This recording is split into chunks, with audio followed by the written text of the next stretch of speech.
Bueno, muchas gracias Mariana. Buenas tardes a todos. Hoy vamos a dar una pequeña charla sobre la fisiología del parkinsonismo y sus blancos farmacológicos. Vamos a esperar un momentico a que inicie la presentación y ya arranca.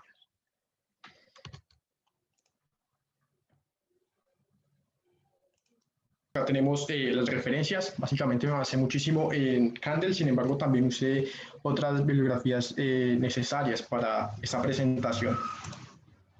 Entonces, antes de iniciar, como a modo de introducción, les quería presentar que el movimiento, algo tan sencillo aparentemente, o algo que hacemos de una forma tan involuntaria, sin pensarlo mucho, sin generar mucho esfuerzo, realmente es algo complejo, realmente es algo que necesita circuitos neuronales muchísimo más complejos que sencillamente una motoneurona superior y una motoneurona inferior. Por ejemplo, en este primer GIF que tenemos al lado izquierdo, vemos una persona caminando.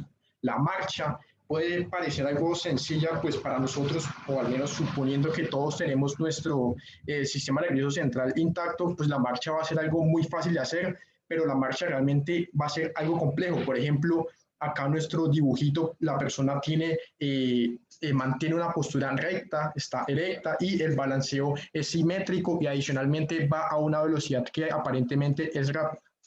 Además, otros tipos de movimientos, como puede ser aquí acariciar un perrito, como podemos ver, cada mano tiene ciertos movimientos como ondulatorios, cíclicos, simétricos y también tienen cierta rapidez, ¿no? Y también cabe mencionar, por ejemplo, que para alcanzar el perrito y poder acariciarlo tuvimos que mover el brazo principalmente para pues, poder acariciar la panza, ¿no? Pero tuvimos que activar ciertos músculos musculares e inhibir otros músculos, otros grupos de músculos para que esto sea posible, ¿no? Entonces, a modo de introducción, el movimiento, aunque parezca sencillo, el control que hay detrás de ello, hay un circuito neuronal muy complejo para que todo esto pueda llevarse a cabo.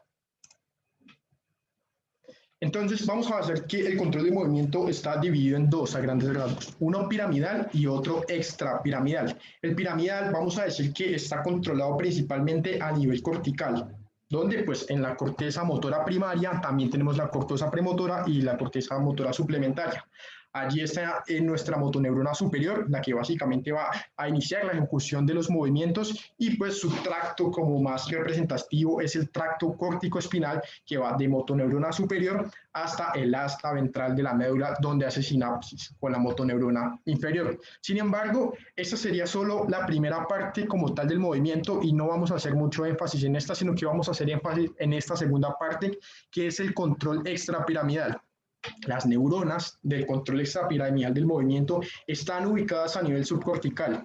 ¿Y de qué se encargan? Se encargan de controlar el tono muscular con respecto a los grupos musculares frente a la acción que se va a realizar, a la postura, también dependiendo si necesitamos mantener los músculos del tronco rectos para mantener una postura, solo dando un ejemplo, y también muy importantes en la marcha. Ya, por ejemplo, yo creo que todos sabemos que las personas con enfermedad de Parkinson tienen una marcha característica que es la marcha de festinación, ¿no? Entonces, este tipo de controles se ejercen a nivel extrapiramidal, sobre todo pues a nivel subcortical.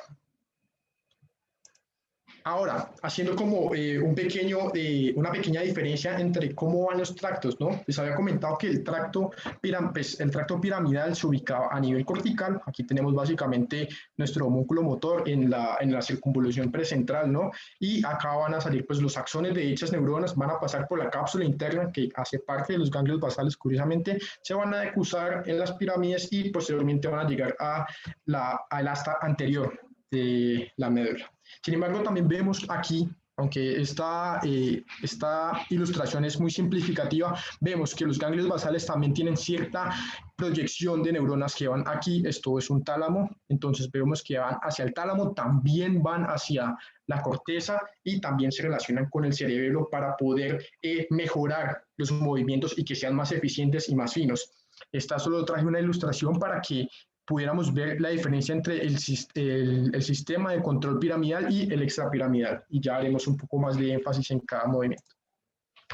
Adicionalmente, les había comentado que el control extrapiramidal se ejerce casi que principalmente en los ganglios basales, ¿no? Tenemos el putamen, el caudado, el globo pálido interno, el globo pálido externo. Ya vamos a ver un poquito de anatomía. Sin embargo, estos ganglios basales no son únicamente para el control motor, también se relacionan con funciones ejecutivas y asociativas y también pues con la emoción y la motivación, ¿no?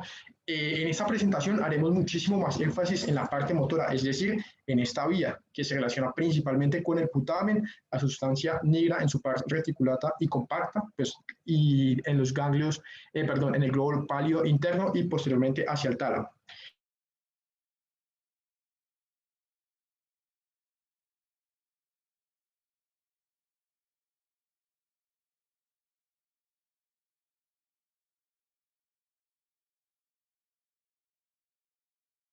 La corteza motora primaria y la premotora y la suplementaria se van a relacionar principalmente con el putamen y son esas proyecciones las que me van a generar un control motor principalmente. Lo mismo las oculomotoras con el caudado y también las acciones ejecutivas también de dominio cortical, como puede ser las acciones ejecutivas y la emoción. Y pues por eso podemos ver que las personas con enfermedades de Parkinson, por ejemplo, suelen tener trastornos también extramotores, ¿no? Y también les quería comentar que se ha documentado que trastornos también en los ganglios basales pueden favorecer a la aparición de trastornos psiquiátricos como el trastorno obsesivo compulsivo y también como a deficiencias a déficit de atención, ¿no? Entonces, y también a la esquizofrenia. Les quería comentar eso que me pareció pues muy curioso y creo que es algo pues vital para defender este tipo de enfermedades. Sin embargo, de aquí en adelante nos centraremos en la parte motora. Ahora un poquito de anatomía. Para ubicar los ganglios basales vamos a usar un reparo anatómico que se puede ver muy bien aquí en este cerebro, ¿no? Que va a ser el ventrículo bueno, el ventrículo y en su cuerno anterior, y que vamos a encontrar inmediatamente lateral hacia el ventrículo, pues vamos a encontrar la cabeza del núcleo caudado. Asimismo, podemos encontrar el brazo anterior de la cápsula interna, aquí podemos ver la rodilla, y el brazo posterior de la cápsula interna. Yendo un poquito más hacia el lateral, vamos a encontrar el globo pálido interno y el globo pálido externo. Un poquito más hacia el lateral, aquí se ve un poco mejor, podemos ver el putamen. Entonces, y ya otra vez más hacia el lateral, la cápsula externa. Digamos que con relación a los ganglios basales es importante poder ubicarlos anatómicamente, pues la mayoría de lesiones no suelen ser como tal a nivel de sus ganglios, pero la exposición continua a traumas, como por ejemplo las personas que practican fútbol americano o deportes de contactos que hayan continuos traumatismos a nivel pues de la cabeza, pues pueden generar que haya algún tipo de daño en esos ganglios basales, pero principalmente en la sustancia negra. Ya vamos a ver dónde está ubicada la sustancia negra. Continuando ya a esta otra sección, podemos ver otra vez siguiendo nuestro reparo anatómico que va a ser el cuerno anterior del ventrículo lateral.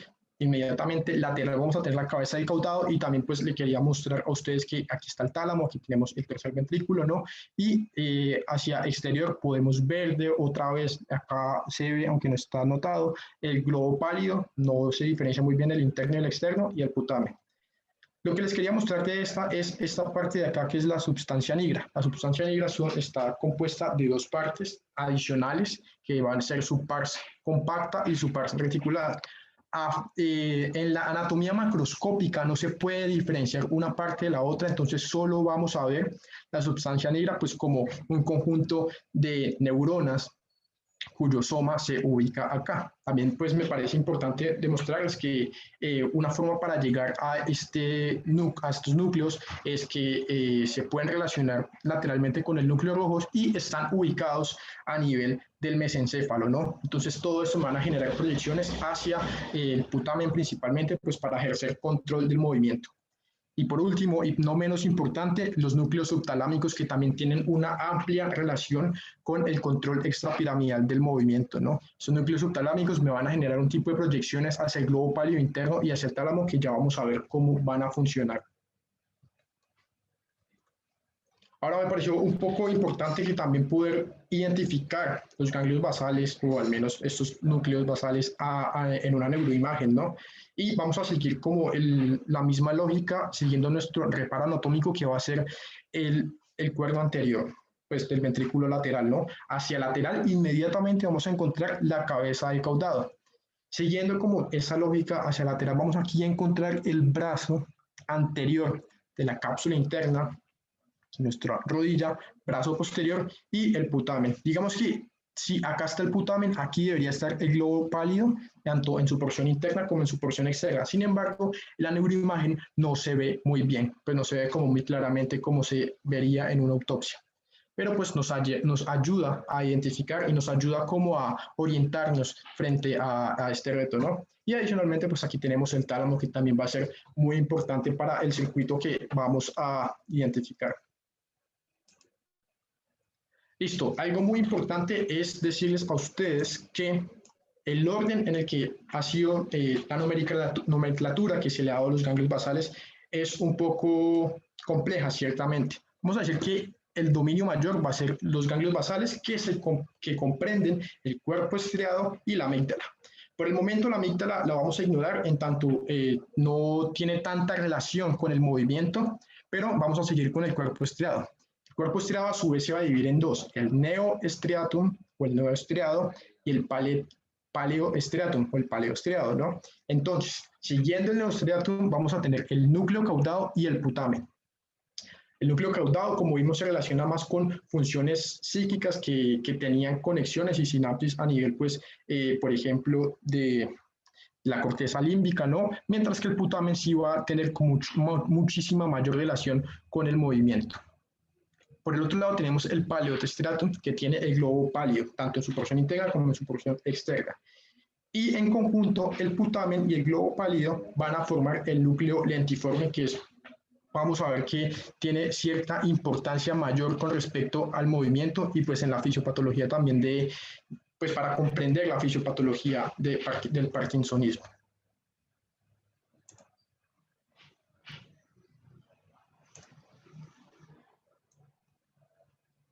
Ahora, vamos a ver que todo este circuito, este control extrapiramidal es un circuito en bucle. Vean que el circuito, digamos que aquí esta flecha larga va a representar el tracto corticoespinal, ¿no? Es un circuito casi que monosináptico, ¿no? Que inicia a nivel cortical y pues continúa a nivel de la médula. Sin embargo, ya el control extrapiramidal del movimiento es un control continuo y constante que se retroalimenta.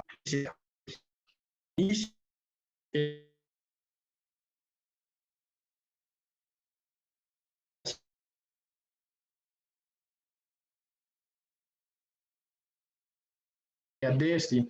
La finalidad es para que los movimientos sean más finos, sean más eficientes y tengan las menores dificultades pues, la persona para poder realizarlos. Es decir, para que si yo voy a alcanzar un vaso de agua, lo haga de una manera un poco más rápida y no me demore más de 2 o 3 segundos haciéndolo, o sencillamente para que pueda agarrar el vaso donde está, aunque también se relaciona pues, con otros tractos. Es un ejemplo que me vale la pena mencionar. Más adelante vamos a hablar específicamente de cada vía, perdón, la vía directa, la vía indirecta y la vía hiperdirecta, que me parece pues muy importante relacionar, ¿no?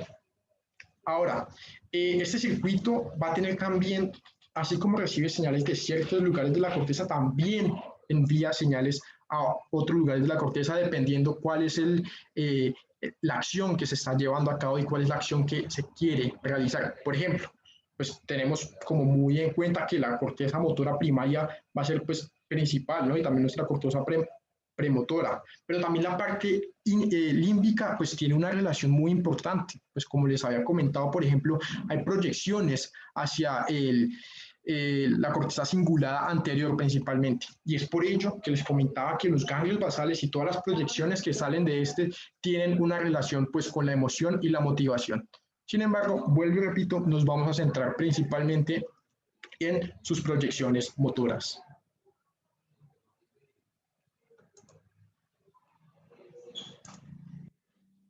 Ahora vamos a la sustancia negra, que es como el núcleo que se ve principalmente dañado en el parkinsonismo. Primero vamos a dividirla en dos partes importantes o dos partes principales, una pars compacta y una pars reticulata. Esta división se hace a nivel histológico y se hace de acuerdo al carácter o al tipo de neuronas que tiene cada parte. Vamos a hacer un poquito más de énfasis en la pars compacta. ¿Por qué? Porque la pars compacta es la que va a tener las neuronas dopaminérgicas. Estas neuronas dopaminérgicas van a tener acciones que se proyectan hacia diferentes lugares del sistema nervioso central. Sin embargo, su proyección importante a entender es hacia el putamen. Entonces tenemos hacia el mesiostriatum, que pues el striatum, me acuerdo, es el que también hace dentro del putamen. Entonces esto nos va a iniciar una modulación del movimiento a nivel extrapiramidal. Por otro lado, la pars reticulata, que va a tener neuronas principalmente GABAérgicas, va a tener proyecciones hacia el tálamo y hacia los folículos superiores. Importante saber que estas neuronas GABAérgicas van hacia el tálamo y muy importante saber que la pars reticulata recibe proyecciones del globo páleo interno y también depende pues en parte de los núcleos subtalámicos para que inicien esta inhibición y pues ya adelante vamos a ver.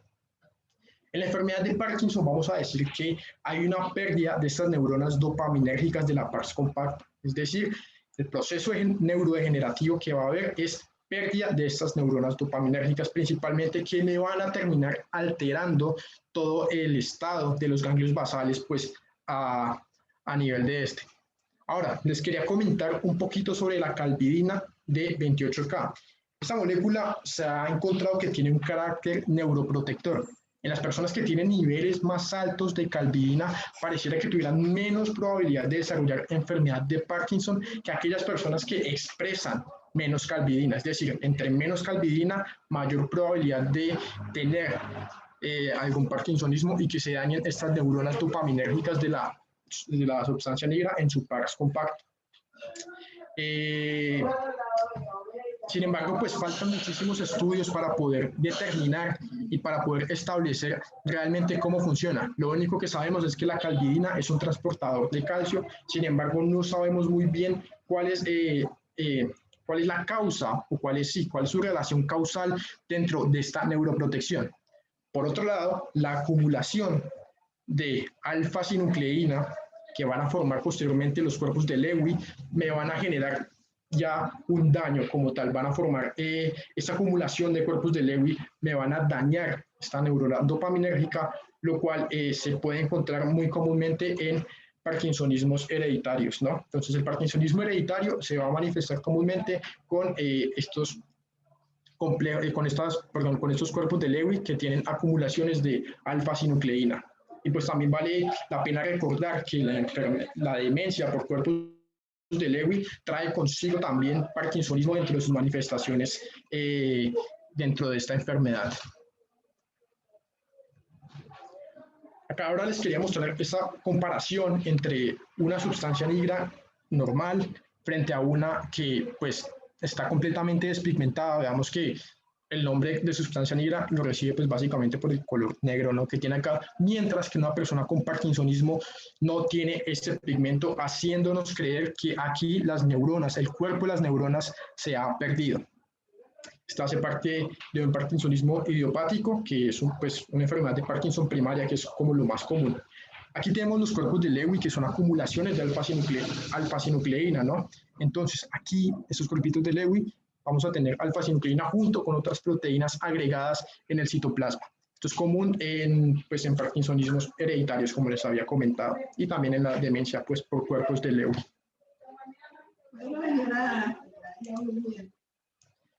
Vamos a hablar ahora de la vía directa. La vía directa la vía directa tiene algo muy característico y es que los receptores que hay en el putamen son receptores de 1. Ahora, antes de iniciar, pues un poquito como la leyenda que hay detrás de esta gráfica es que estas neuronas que provienen, este axón que proviene de la sustancia negra en su pars compacta, pues va a ser dopaminérgica, El color azul claro van a ser neuronas glutamatérgicas, es decir, neuronas axones que van a generar una respuesta excitatoria, y este color rojo con esta estructura como al final van a ser axones que van a inducir pues una liberación de GABA, es decir, neuronas GABAérgicas que van a dar una respuesta inhibitoria hacia los núcleos que se están proyectando. La corteza siempre va a generar pues, proyecciones glutamatérgicas hacia el putamen. Por ende, van a activar los núcleos del putamen.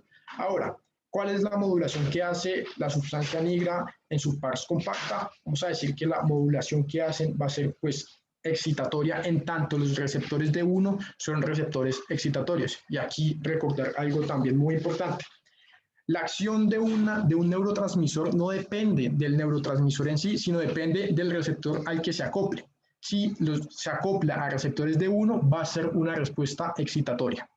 Entonces, vamos a iniciar como la explicación sobre qué sucede en la vía directa en un caso pues, de normalidad, que la corteza está activada y que la sustancia negra en su pars compacto también estén proyectándose hacia el putamen. Entonces, las neuronas del putamen van a quedar activadas. Las neuronas del putamen van a ser principalmente GABAérgicas, es decir, van a hacer una proyección GABAérgica hacia el globo pálido interno, es decir, van a inhibir las neuronas que hay en el globo pálido interno. En palabras más pequeñas, van a inhibir el inhibidor del tálamo. Y si mi tálamo no tiene no está recibiendo ninguna inhibición por parte del globo pálido interno, fácilmente va a estimular la corteza para que pueda seguir haciendo los movimientos y la acción pertinente pues, para el caso que la persona lo requiera y según el circuito neuronal que esté activado. Entonces, ¿qué vamos a hacer? Que vamos a buscar que nuestro tálamo esté activo para que pueda volver a iniciar este circuito en bucle, ¿no? Veamos que tanto inicia en la corteza y también termina en la corteza y también vuelve a iniciar para que el movimiento, como les repetía, sea un poco más fino, más eficiente e inclusive más rápido, ¿no? Entonces, esto sería como en presencia de dopamina. Vamos a hablar de la vía indirecta, que es una vía un poquito más larga. Mientras que la vía directa parecía algo tan sencillo como decir que se inhibía el inhibidor, la vía indirecta es un poquito más compleja.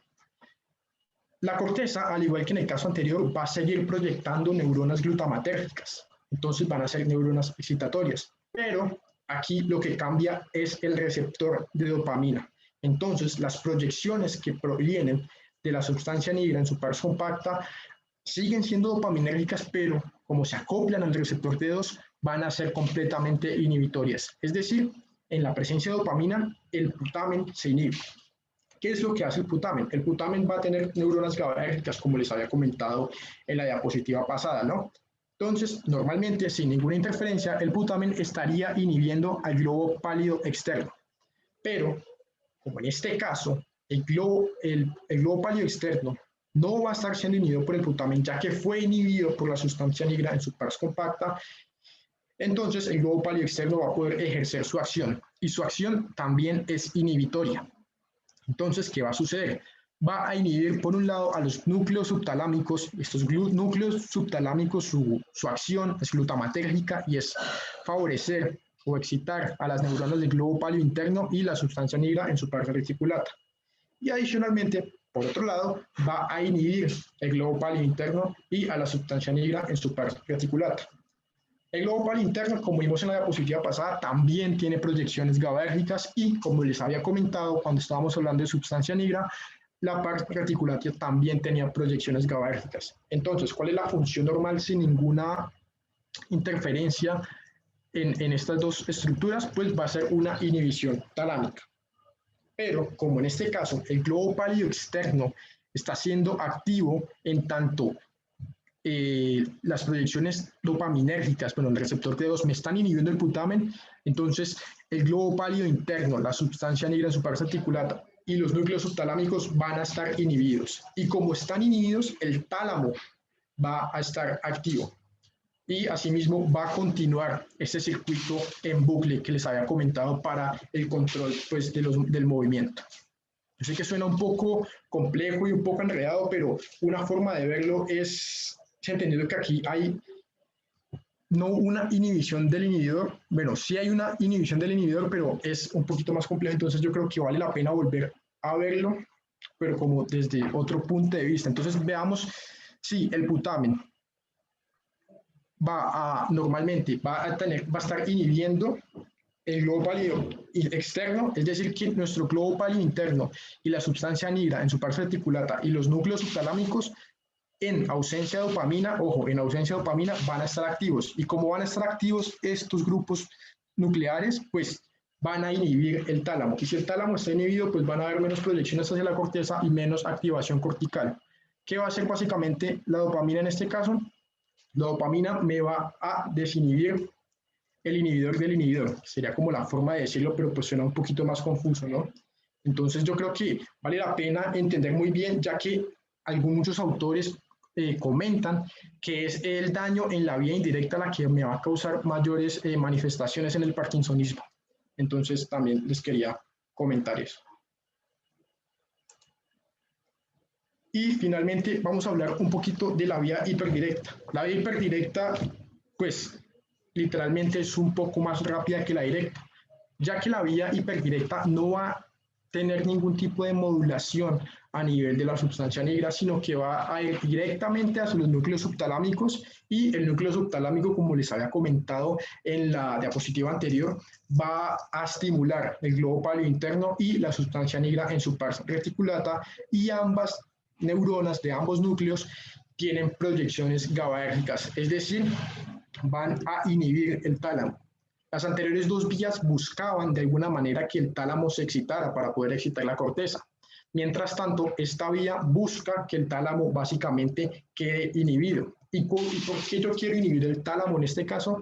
El tálamo va a quedar inhibido para evitar movimientos involuntarios y movimientos también innecesarios en la realización pues, de cualquier acción por parte de un grupo muscular. Entonces, ¿qué pasa si por alguna razón se me daña mi núcleo subtalámico? Pues no voy a poder estimular el globo pálido interno ni a la sustancia negra en su parte reticulata, por lo tanto el tálamo va a estar hiperactivo de alguna forma, por decirlo de alguna manera. Entonces, si el tálamo está hiperactivo por un daño en los núcleos subtalámicos, van a haber manifestaciones hiperkinéticas. Entonces, los trastornos del movimiento pueden ser hipokinéticos, como la enfermedad de Parkinson, o hiperkinéticos, como puede ser, por ejemplo, un hemivalismo. Entonces, acá les quería mostrar un hemivalismo muy poco común, pues en tanto el hemivalismo suele suceder en miembros superiores, pero pues en este paciente que se le pide que ponga los pies, la planta de los pies en el suelo y los brazos en extensión, el paciente va a comenzar a mover involuntariamente el miembro inferior derecho. Digamos que el hemivalismo va a ser un movimiento espástico, involuntario y asimétrico en al menos un miembro, pues al menos una extremidad del paciente. Normalmente y comúnmente es el miembro superior, pero pues puede haber casos donde es el miembro inferior. Y vean que no son ambos pies, sino que es únicamente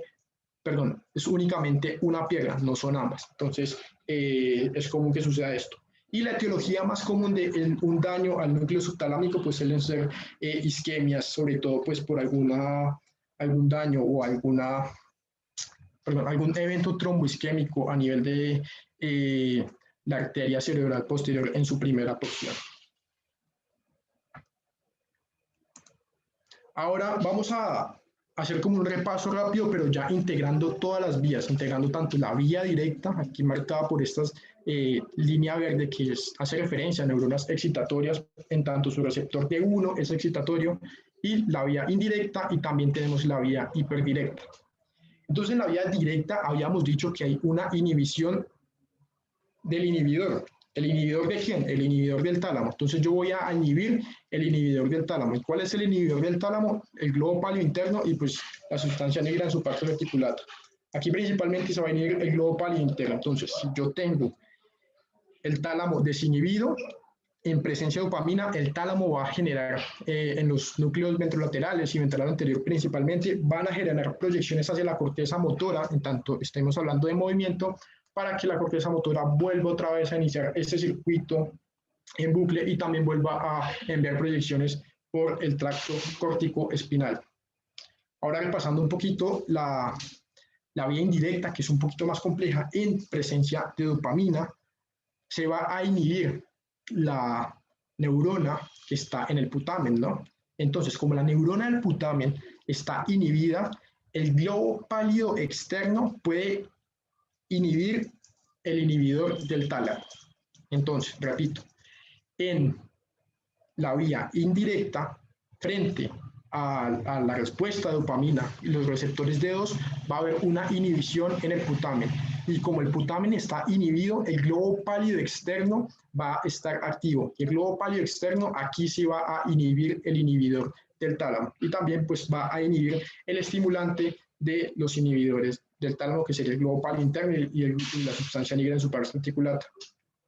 Y volviendo a repasar la vía hiperdirecta, que pues la vía no tiene tantas proyecciones como las dos vías anteriores, va a llegar la señal directamente desde la corteza hacia los núcleos subtalámicos para estimular el globo pálido interno y la sustancia negra en su parte articulata, para a su vez inhibir el tálamo para que no haya movimientos innecesarios.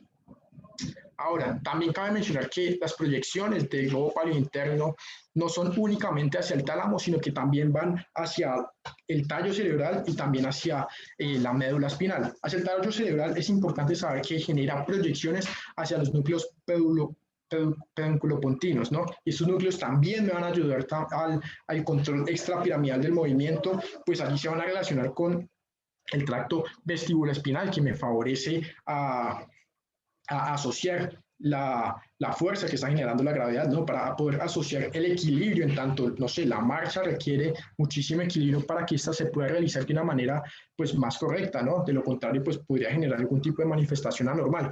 También se van a relacionar con tractos cerebelopontinos, pues también lo mismo para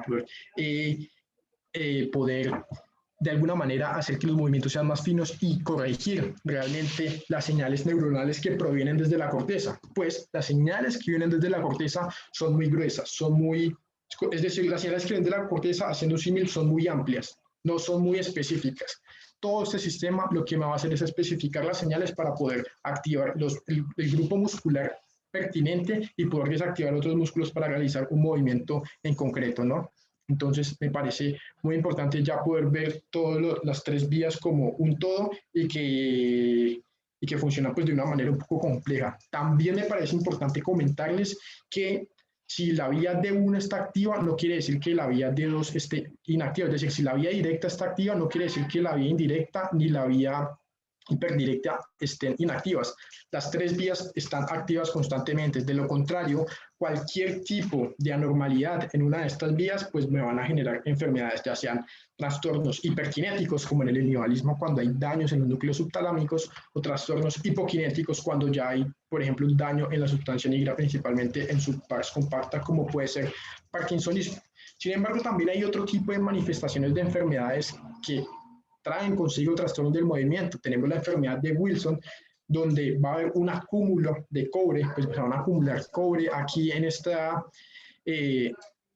ganglios basales, lo que me va a generar también pues trastornos, en este caso me van a generar temblores en el paciente. También tenemos la enfermedad de Huntington, que es una enfermedad de carácter genético, donde hay una expansión de tripletas y también puede encontrarse un fenómeno de anticipación, es decir, si la persona tuvo la enfermedad de Huntington a los 48 años, su hijo, si tiene el gen defectuoso, probablemente va a tener la enfermedad de Huntington un poco más joven. También tenemos la coria de Sydenham, que sucede tras la infección por un estreptococos, en el cual se generan anticuerpos que de alguna u otra manera también van a terminar dañando todo este complejo de ganglios basales, y también se puede manifestar pues un trastorno del movimiento. También el síndrome del Gis-de-la-Tourette, como para que pues lo tengan en cuenta. Ahora, ¿qué sucede en una persona con parkinsonismo? Antes les había explicado como la forma normal, entre comillas, de cómo funcionan los ganglios basales, porque pues no se sabe muy bien, no se sabe con exactitud cómo funcionan los ganglios basales, sino que tenemos modelos que explican su funcionamiento, ¿no? Entonces, siguiendo los modelos que les había presentado, ¿qué sucede en el parkinsonismo? En condiciones fisiológicas, yo lo que buscaba era activar mi tálamo, ¿no? De alguna u otra manera, por la vía directa o por la vía indirecta. Ya vimos que la vía hiperdirecta sí o sí inhibía el tálamo. Sin embargo, en parkinsonismo podemos ver que nuestro tálamo va a estar inhibido. ¿Por qué? Volvamos a repasar cada vía, pero en este caso en ausencia de dopamina. En la vía directa, la ausencia de dopamina no me va a estimular, al haber una ausencia de dopamina, no va a haber estimulación de este núcleo en el putamen. Como este núcleo del putamen, que era inhibitorio, GABAérgico, no va a estar activado, no voy a poder inhibir al inhibidor del tálamo. Por ende, el inhibidor del tálamo, en este caso el globo palio interno, las neuronas provenientes de esta, van a estar actuando como les den gana y básicamente van a ejercer sus proyecciones GABAérgicas hacia el tálamo sin ningún tipo de modulación. Por lo tanto, un tálamo inhibido va a generar una disminución en los movimientos, ¿no? Entonces, el paciente con Parkinson tiene bradiquinesia, también les había comentado que los ganglios basales tienen una relación con la parte emotiva, con la corteza cingulada anterior. Entonces, si esta proyección hacia la corteza está disminuida, el paciente puede tener bradipsiquia, el paciente también tiene micrografismos, es decir, que cuando va a escribir su letra la escribe como más pequeña, el paciente va a estar en general un poquito más lento. Entonces, también les quería comentar algo que me parece pues muy importante. Ahora vámonos por la vía indirecta, donde básicamente va a suceder algo muy similar, en tanto el inhibidor del tálamo va a estar sobreactivado. ¿Y por qué? Sí, y sustancia nigra en su par compacta no está generando proyecciones inhibitorias, dado los receptores D2 que tienen estos núcleos en el putamen. Estas neuronas van a generar proyecciones GABAérgicas hacia el globo pálido externo. Sí, el globo pálido externo puede ejercer su función modulatoria hacia los núcleos subtalámicos ni hacia el globo pálido interno. Entonces, tanto el núcleo subtalámico como el globo pálido interno van a estar completamente activos. El núcleo subtalámico adicionalmente favorecerá a esta activación de las neuronas del globo pálido interno y la sustancia negra en su par reticulata, que a su vez van a terminar inhibiendo el tálamo, haciendo que el paciente tenga movimientos más lentos. Es un trastorno hipokinético, recuerden, y también tienen proyecciones hacia el tallo cerebral. Entonces, aquí podemos ver una explicación de por qué la enfermedad de Parkinson me genera los síntomas que me generan, ¿no? Entonces tenemos un paciente con bradiquinesia, lo cual es vital, pues, en tanto esta enfermedad, pues, causa esto, ¿no? Ahora, les quiero comentar un poquito sobre los experimentos que se han hecho en el tratamiento quirúrgico de la enfermedad de Parkinson, donde se insertaba un dispositivo de estimulación profunda en el cual uno va a representar un electrodo puesto en el globo pálido interno. ¿Qué buscaba este experimento? Pues más bien que busca este tipo de tratamiento, busca inhibir el inhibidor del tálamo, valga la redundancia. ¿Cómo lo va a hacer? Ya más adelante lo vamos a ver. Entonces, si este electrodo inhibe el globo pálido interno, pues básicamente el tálamo va a tener un poquito más de actividad, y si hay un poquito más de actividad, el tálamo puede generar las proyecciones glutamatérgicas que debería estar proyectando hacia la corteza, y va a mejorar, más que normalizar, va a mejorar un poquito los síntomas motores. No suelen mejorar los síntomas psiquiátricos, porque al parecer la enfermedad de Parkinson es mucho más compleja que una sencilla depresión de la dopamina debido a una pérdida de los núcleos de la sustancia gris, ¿no? Entonces, muy importante entender que la mayoría de tratamientos van hacia normalizar la función motora. Otro blanco que se usó es el núcleo subtalámico. Lo mismo, se introduce un dispositivo electrónico en el núcleo subtalámico, y por medio de señales eléctricas lo que va a hacer es una inhibición de este núcleo. Este núcleo, les recuerdo, lo que hace es estimular el globo pálido interno y la sustancia negra en su parte reticulata. Entonces, como este núcleo no está hiperactivado, debido a que ya aquí tenemos una forma de controlarlo, no va a estimular estos dos núcleos que me inhiben el tálamo. Por lo tanto, otra vez el tálamo va a tener mayores proyecciones glutamatérgicas hacia la corteza y van a normalizar la función motora. También es muy importante recalcar que pues, este abordaje pareció un poquito más completo que el otro, en tanto induce o se relaciona con el globo pálido interno y la sustancia negra en su par reticulata. Ahora pues también les quería mostrar cómo se introduce, pues más bien cómo funciona, no cómo se introduce, sino cómo funciona el electrodo. El electrodo básicamente se introduce hacia el globo pálido interno o hacia los núcleos subtalámicos. Ya, esto se hace ya por medio de neurocirugía y pues posteriormente se genera un pulso generador en el pecho, tal como si fuera un marcapasos, ¿no? Y pues se pone afuera como de la bóveda craneal, pues ya sea por cosas estéticas y también para evitar que esto genere algún otro tipo de interferencia en otros circuitos neuronales, ¿no?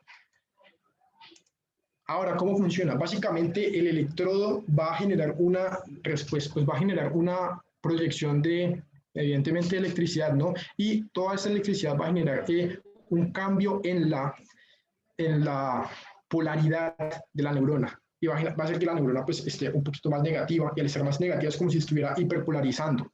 Y como la neurona está hiperpolarizada debido a esta electricidad que está recibiendo, pues la neurona va a quedar completamente inhibida. Adicionalmente se ha encontrado que hay un efecto pues como un poquito más benéfico, en tanto también activa la neuroglía adyacente que tienen las neuronas, es decir, a los astrocitos. Y pues esos astrocitos también van a favorecer a la manutención de la histología que hay allí. Recuerden que los astrocitos básicamente van a cuidar las neuronas. Entonces, si yo tengo una activación de los astrocitos, estos astrocitos me van a favorecer a que haya un mayor flujo de sangre y pues si hay flujo de sangre, pues las neuronas van a estar bien nutridas y por tanto pueden resistir un poquito más a la neurodegeneración. Es lo que se cree, todavía falta mucha investigación al respecto, pero pues me parece algo curioso que les quería traer. Ahora les quiero comentar sobre otros tractos extrapiramidales que ejercen cierto control en el movimiento, ya que el control no es únicamente por los ganglios basales, sino también por otros tractos. Vamos a hablar del tracto vestibuloespinal y pues a su vez de su relación con el cerebelo, ¿no? Entonces, el tracto vestibuloespinal va a recibir información de los órganos otolíticos a nivel pues del oído interno, ¿no? Entonces, los órganos otolíticos nos van a dar información sobre el estado de equilibrio del cuerpo, ya sea el estado por la fuerza que nosotros estamos siempre recibiendo, que es la gravedad, y también el estado de movimiento de la cabeza. Entonces, pues una persona si está moviendo constantemente la cabeza, a pesar que su cuerpo esté quieto, pues va a sentirse mareado, ¿no? Entonces, este tracto lo que nos va a regular principalmente va a ser con los movimientos oculomotores, ya que pues también se relaciona con los colículos superiores, también con el cerebelo y también con la marcha. Es muy importante para que durante la marcha los músculos extensores que mantienen la postura estén completamente contraídos y pues no haya ningún tipo de trastorno en este. Entonces también les quería comentar.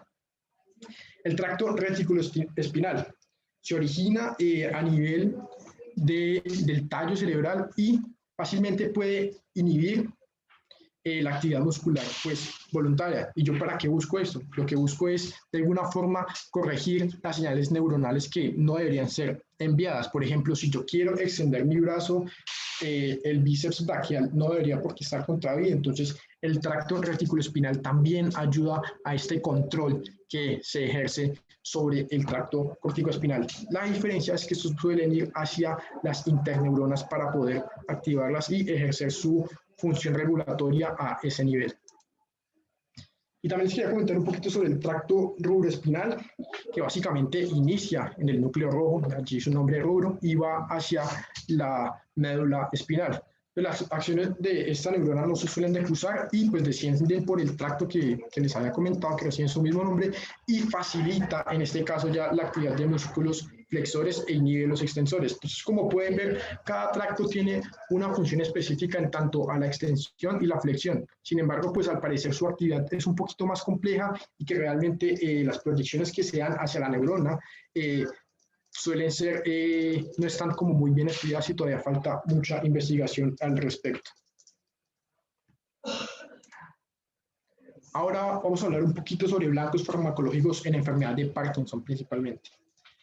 El medicamento como por elección para la enfermedad de Parkinson o para los parkinsonismos va a ser la L-Dopa. ¿Y por qué no la dopamina? En tanto les había dicho que en la enfermedad de Parkinson hay como una depresión de dopamina porque la sustancia negra en su par comparta no tenía neuronas dopaminérgicas.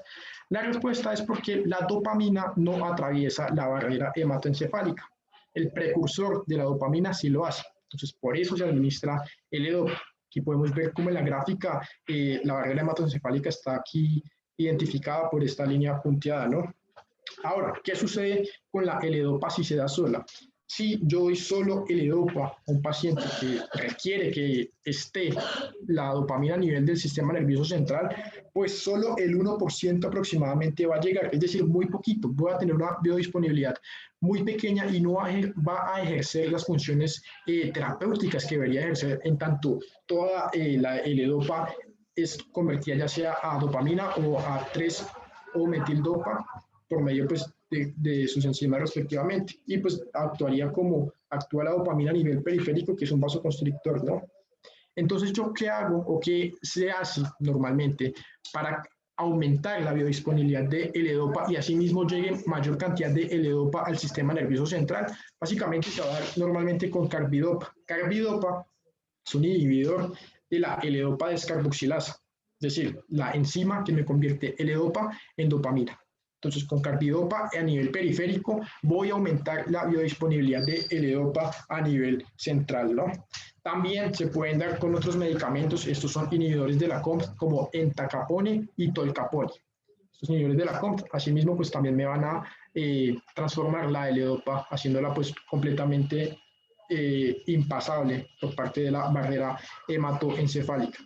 A nivel central también podemos usar inhibidores de la monoaminoxidasa, como selegilina, ingrasagilina y también pues algunos inhibidores de la COMT como tolcapone son capaces de atravesar la barrera hematoencefálica. No es el caso de entacapone.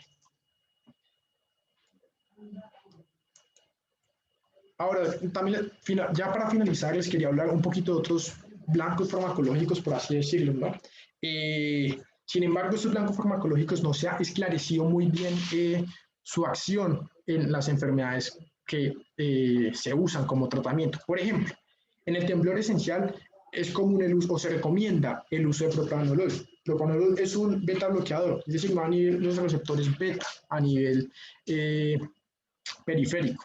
Pero esta actividad, ¿cómo o qué tiene que ver con el temblor? Si el temblor esencial, pues, no tiene o tendrá algún tipo de relación con los receptores beta, o quizá el propranolol tiene algún otro efecto farmacodinámico que todavía no conocemos y por ello funciona en el temblor esencial. Entonces, en este caso del temblor esencial y el uso de propranolol, no se sabe muy bien el mecanismo por el cual este medicamento funciona y ayuda a disminuir los síntomas. En el caso de la enfermedad de Huntington, que es una enfermedad neurodegenerativa, genética, como les había comentado, es común el uso de tetrabenazina, pero la tetrabenazina no es una enfermedad que alivie completamente los síntomas y la tetrabenazina tampoco ha sido muy efectiva para evitar la progresión de la enfermedad. Entonces la tetrabenazina es un medicamento usado para evitar un poco los síntomas motores, pero no retrasa la progresión de la enfermedad. Entonces todavía queda muchísimo estudio en cuanto al tratamiento de la enfermedad de Huntington. También la tetrabenazina pasa lo mismo que el propanolol, no se sabe muy bien cómo funciona, cuál es su farmacodinámica para que tenga algún efecto pues, positivo en este tipo de enfermedades. En Tourette hay una recomendación en el uso de aloperidol. El aloperidol pues sí sabemos su farmacodinámica y su farmacocinética de una forma mejor, pero pues en el caso de Tourette no parece ser un medicamento muy eficiente. El aloperidol es un antipsicótico, antagonista de los receptores de dopamina, y pues en la enfermedad de Tourette pareciera que disminuyera los tics que tienen estas personas. Sin embargo, al igual que la tetrabenazina, no pareciera tener un efecto muy positivo en cuanto a la progresión de la enfermedad. Mejoran los síntomas, pero de una forma muy leve y todavía se requieren mayores estudios para tener un tratamiento mucho más eficiente en la enfermedad de Tourette. En la enfermedad de Wilson yo les había comentado que era una acumulación de cobre, ¿no? Es un trastorno genético, pero pues en este hay una acumulación de cobre y allí sí necesitamos algo tan sencillamente como un quelante. ¿Y cuál es el quelante más utilizado? La penicilamina. ¿Cómo funcionan los quelantes? Entonces, los quelantes básicamente van a coger todos estos cationes del metal, en este caso cobre, y pues van a facilitar su excreción. Y eso sería todo. No sé si haya alguna pregunta, alguna duda, alguna inquietud.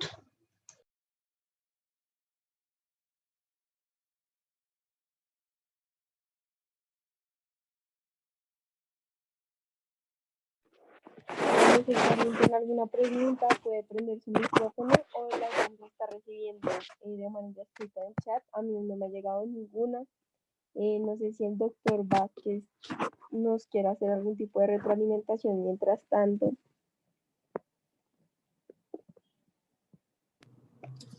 Buenas noches a todos. Confirmen si me escuchan ahí porque estoy hablando a través del carro, pero no se preocupe, ahí que vi absolutamente toda su charla. Confírmenme si sí o si no quito el Bluetooth o algo así. Sí, doctor, sí lo escuchamos.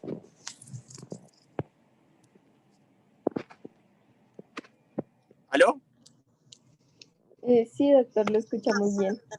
Ah, vale, listo, listo. Bueno, David, primero que todo, felicitaciones por esa charla. De verdad que me parece que es un tema demasiado complejo y la forma en la que usted insistió en cada punto, especialmente de las vías, que es algo muy difícil, y la forma en la que usted trató de abordar otras cosas, me pareció muy buena. Es una charla muy compleja. Pienso que son charlas que deben dirigirse un poco, la verdad, para cierto tipo de trastornos o para cierto tipo de aspectos fisiopatológicos que se quieren hablar. Hay algo que les quería mencionar y es que esto de los que les habló David fundamentalmente explica de la parte motora el movimiento. Y el movimiento estoy hablando de la bradiquinesia. Después vamos a hablar un poco de parkinsonismo, pero les adelanto que parkinsonismo se define según los criterios de la MDS, no del Banco de Cerebro, sino de la MDS, como un síndrome clínico caracterizado por la presencia obligatoria de bradiquinesia más uno o dos de los siguientes, que es rigidez o temblor, ¿de acuerdo? La bradiquinesia siempre debe estar presente para que haya parkinsonismo. Antes el Banco de Cerebros incluía otros criterios de los cuales no vamos a hablar, pero les quería mencionar eso porque todo esto de lo que habló David hace referencia puntualmente a la bradiquinesia. Hay algunos aspectos de la rigidez que se explican también fundamentalmente por la vía indirecta, de esa vía de los trastornos hiperkinéticos, como muy bien lo explicó, pero no todos tienen que ver directamente con eso. Y el temblor sí es un asunto diferente, porque al menos desde el punto de vista de los ganglios basales, que de hecho se deberían llamar núcleos basales, ¿cierto? Hay un aspecto importante y es que el putamen, al parecer, de todos los núcleos de la base, es el que más tiene que ver con el temblor, ¿sí? Porque realmente vemos que el cerebelo es el que tiene el papel fundamental en la fisiopatología del temblor, puntualmente en la enfermedad de Parkinson y en otros trastornos hiperkinéticos, mediado por una cosa que se llama las fibras musgosas, pero bueno, eso es un asunto de lo cual después hablaremos. Me parece que incluyó unos aspectos muy importantes. No es calvidina, sino es calvindina. De pronto le faltó la N en la diapositiva nomás, dijo David, del papel de la calvindina. Otros aspectos que les iba a mencionar era que no solo las formas genéticas son las que se ven que acumulan cuerpos de Lewy o Lewy, como debería llamarse, eso no importa tampoco, sino que es como la característica principal o el hallmark de las alfa-sinucleinopatías. Hoy en día, como también ustedes se acuerdan de la charla de deterioro cognitivo y de enfermedad de Alzheimer, dividimos las patologías neurodegenerativas dependiendo de los marcadores que expresen o dependiendo de las moléculas que estén alteradas. Algunos parkinsonismos y puntualmente la enfermedad de Parkinson están involucradas con este tipo de moléculas, y para hablar puntualmente de enfermedad de Parkinson, la alfa-sinucleína pues es la molécula más importante. Esa alfa-sinucleína sufre unos procesos de plegamiento y de depósito. De hecho, hay un aspecto fisiopatológico interesante que después lo van a abordar seguramente en la parte de enfermedad de Parkinson, y es que esta transmisión tiene como un patrón prion-like, un patrón similar a prions. Además de eso, pues se puede ver que esa propagación está mediada con distintos genes, y por eso de pronto Nicolás les mencionó que la parte genética era la que tenía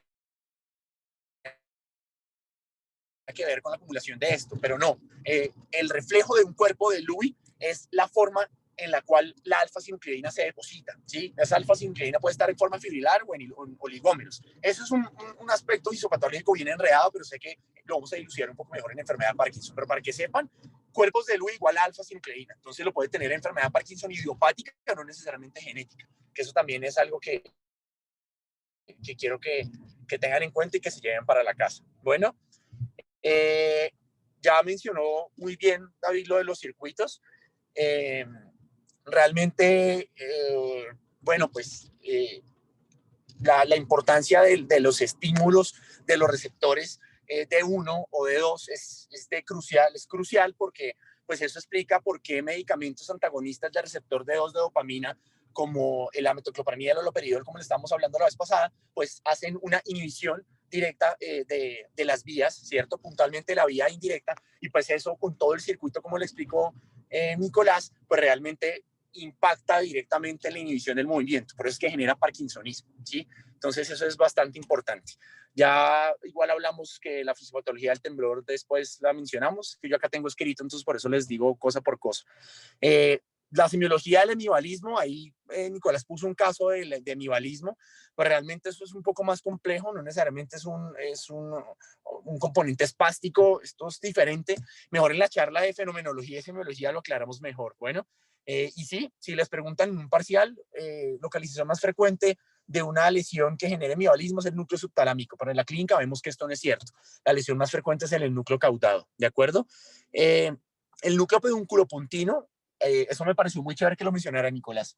El núcleo pedunculopuntino es la diana terapéutica a futuro más importante del trastorno de la marcha. Trastornos como el freezing de la marcha, la festinación y la inestabilidad postural están involucradas en el núcleo pedunculopuntino, y en una cosa que va a complementar a lo que ya mencionó muy bien Nicolás, y es la formación reticular. Vemos que la formación reticular para mediana pontina tiene mucho que ver también en el control del tono y asimismo pues en el control de la marcha.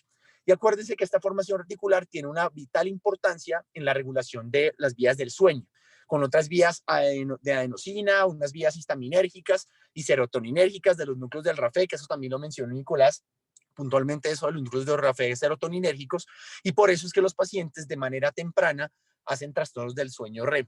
Todo esto tiene que ver con la fisiopatología de la enfermedad de Parkinson. Por eso les digo que esta charla lo que incluyó fue la parte motora y la parte de la bradykinesia, ¿sí? Pero pues ese era un aspecto ya que él se metió con núcleo pedunculopuntino que les quería mencionar, ¿de acuerdo? El cíngulo anterior no solamente tiene que ver con lo que también muy bien les mencionó Nicolás, y es la parte como emocional, los fenómenos de abulia y apatía que pueden presentarse en algunos pacientes como síntomas no motores, sino para meterme en lo motor, que esto también es otra cosa más compleja y de otra charla diferente, tiene que ver con la programación del movimiento. Cuando hacen estudios de resonancia funcional, se han dado cuenta que los pacientes con enfermedad de Parkinson, cuando se les pide que hagan cierto movimiento, por ejemplo, que puedan puntualmente un joystick, eso de hecho hay un estudio bien interesante al respecto, hay una activación menor del cíngulo anterior versus controles. Sabemos que el cíngulo anterior es una estructura que está alterada en la planeación y la programación del movimiento en los pacientes. Entonces, no solamente tiene que ver con el componente emocional, sino también en este control motor. ¿De acuerdo? Lo de la parte terapéutica me pareció muy interesante. Acuérdense que y también es un poco complejo. Por eso, de nuevo, Nicolás, lo felicito, pero bueno, la idea es que, o sea, parece que su labor fue muy buena porque abordar esto en una charla es muy difícil. La próxima vez si podemos hacerlo en charlas diferentes sería bueno, pero de nuevo lo felicito por eso. Acuérdense que cuando dicen estimular, en verdad lo que se hace es inhibir. O sea, uno muchas veces dice estimular el núcleo subtalámico, estimular el globo pálido, ¿cierto? Lo que se hace es inhibir. Entonces estos electrodos se colocan en estas localizaciones, y lo más frecuente que se haga también por las razones que les mencionó Nicolás es en el núcleo subtalámico. Esa estimulación entonces en el núcleo subtalámico lo que hace es inhibir al núcleo subtalámico, o sea, actúa sobre la vía hiperdirecta, de hecho, un poquito sobre la indirecta, pero más sobre la vía hiperdirecta, ¿cierto? Pues si yo inhibo el núcleo subtalámico entonces no puede estimular al complejo de globo pálido interno y de sustancia nigra pars reticularis o pars reticulata, que es la que se encarga de inhibir al tálamo. Entonces todo eso actúa es por inhibidor detrás inhibidor. Hay un esquema bastante chévere y es un esquema bonito que les voy a compartir a través de Mariana y de Diego para que ustedes lo tengan en su archivo, que tiene bastante bien resumido y bastante bien explicado todo esto de las vías directa, hiperdirecta e indirecta, que es quizá lo más importante. Por último, les quería mencionar que sí se sabe cómo funciona la tetrabenazina. De pronto ese dato no lo alcanzó a revisar Nicolás en medio de esa charla tan buena, pero actúa sobre una cosa que se llama el DMAT4 o el DMAT2.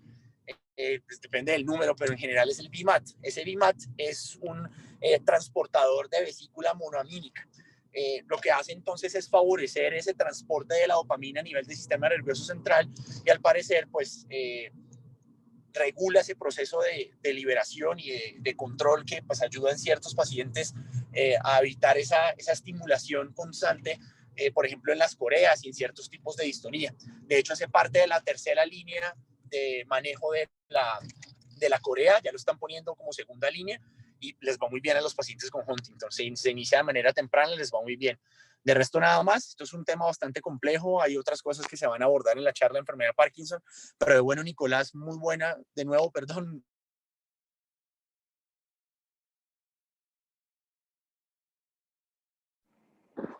Muchas gracias, doctor. No me ha llegado ninguna pregunta. Entonces, pues no sé si ya damos con esta intervención finalizada la charla del día de hoy. Entonces, muchísimas gracias a todos por participar, por su asistencia y nos vemos el otro martes para continuar con las charlas de este mes.